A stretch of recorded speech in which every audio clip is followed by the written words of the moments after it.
রাত তখন 12টা। চারিদিকের নিস্তব্ধতা যেন কানে তালা লাগিয়ে দিচ্ছে। শহরের শেষ বাসটা আধা ঘণ্টা আগে গলিটা পার হয়ে গেছে। এখন শুধু দূর থেকে কোনো একটা কুকুরের করুণ কান্নার শব্দ ভেসে আসছে। অর্ণব তার পড়া টেবিলে বসে ল্যাপটপে কাজ করছিল।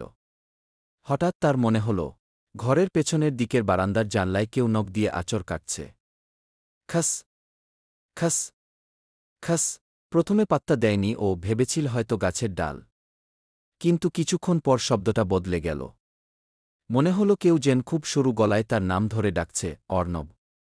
ও অর্ণব। অর্ণব জমে গেল। কারণ ওই বারান্দার নিচে কোনো কার্নিশ নেই, আর ওটা 4 তলার ওপর। কোনো মানুষের পক্ষে সেখানে দাঁড়িয়ে ডাকা অসম্ভব। সাহস সঞ্চয় করে সে জানলার পর্দাটা সরাল।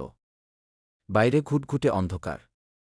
কিন্তু কাচের ওপর সে যা দেখল, তাতে তার বুকের রক্ত হিম হয়ে গেল। কাচের উপর উল্টো দিক থেকে কুয়াশার মতো বাষ্প জমেছে, আর তাতে পরিষ্কার আঙুল দিয়ে লেখা, ভিতরে আসব। অর্ণব লক্ষ্য করল, ঘরের ভেতরটা অস্বাভাবিক ঠান্ডা হয়ে গেছে। তার নিঃশ্বাস নেওয়ার শব্দ ছাড়া আর কোনো শব্দ নেই। হঠাৎ তার মনে হল, কেউ একজন তার ঠিক ঘাড়ের ওপর তপ্ত নিঃশ্বাস ফেলছে।